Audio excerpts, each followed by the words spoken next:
Bonjour à tous, alors aujourd'hui je vous propose donc une intégrale du MIT Integration Bee Qualifying Exam de janvier 2019, intégrale ici, alors qui a l'air comme ça très compliqué, mais justement parfois c'est quand elles ont l'air les plus compliquées qu'elles sont les plus rapides à faire. Alors on a ici du cosinus x fois cosinus de sinus x fois cosinus de sinus de sinus x. Alors on pourrait mettre des parenthèses pour rendre les choses un petit peu plus claires.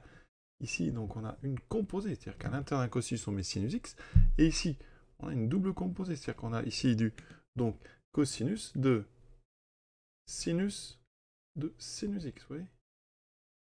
Donc comment voir ça? Alors, je vous proposerai un petit champ de variables dans un deuxième temps, mais dans un premier temps ici, eh bien, on va regarder la dérivée. Alors, ici, la fonction que je vous propose ici, c'est sinus de sinus x. Voilà. Quelle est sa dérivée?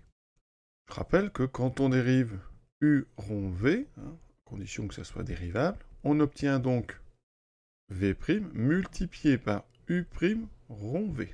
Donc ici, si je dérive f, je vais avoir la dérivée donc, de ce qu'il y a à l'intérieur. Donc il va falloir que je dérive sinus de sinus x. Donc ici, je vais poser une deuxième fonction, sinus de sinus x, qui est elle-même une composée. D'accord? Donc si je dérive ici, j'aurai donc la dérivée de sinus qui va sortir, c'est-à-dire cosinus fois la dérivée de sinus, cosinus qu'on applique en sinus. Oui, c'est pas évident tout ça. Donc ici, je vais avoir la dérivée de ce qu'il y a dedans, donc c'est g'. Donc je vais avoir cosinus x fois cosinus de sinus x fois, donc je dérive sinus, donc ça donne cosinus, que j'applique en sinus de sinus x.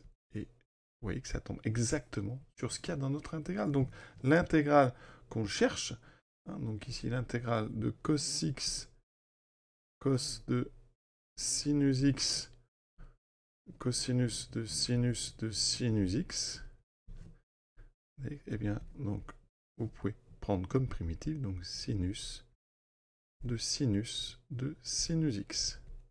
Voilà, d'accord, plus évidemment une constante. Donc ça nous donnera ici, eh bien, sinus. Alors, on n'est pas obligé de mettre les parenthèses, mais pour plus de clarté, je vais les mettre. Donc ici, c'est sinus, voilà, de sinus. Voilà, plus évidemment une constante. Alors, c'est pas évident de voir ça. Donc, ce que je vous propose, c'est de faire par un petit changement de variable. Et on va poser donc u égale à sinus de sinus x. Voilà. D'accord? Donc ici, du sera donc, alors on dérive sinus x, donc ça fait un cosinus x qui sort, multiplié par, donc la dérivée de sinus, donc cosinus, appliquée en sinus x. Voilà, dx. On voit bien que notre intégrale, ici, donc, cos x, cos sinus x, cosinus de sinus x. Voilà, c'est donc l'intégrale. Alors ici, on a cosinus. Alors je vais le mettre, vous voyez, cosinus x dx. On a exactement ici, vous voyez, c'est ça qui est très bien. On a tout ce qu'il faut. Il suffit que je mette le dx avec et on a la bonne forme. Donc je vais tout mettre dans l'ordre pour bien que vous compreniez. Donc ça fait cosinus de sinus x. Alors je ne mets pas ici de parenthèse sur le sinus, je crois que c'est assez clair. Multiplié par cosinus ici x fois cosinus de sinus x dx. Et là, on a, vous voyez, c'est vraiment pour ça que je le faisais, fait apparaître exactement du. Ce qui laisse donc ici intégrale. Alors cosinus de sinus x, ça fait donc cosinus de u du. Exactement ça. Donc primitive de cos, eh bien, ça va être sinus de u. D'accord? Donc on remplace.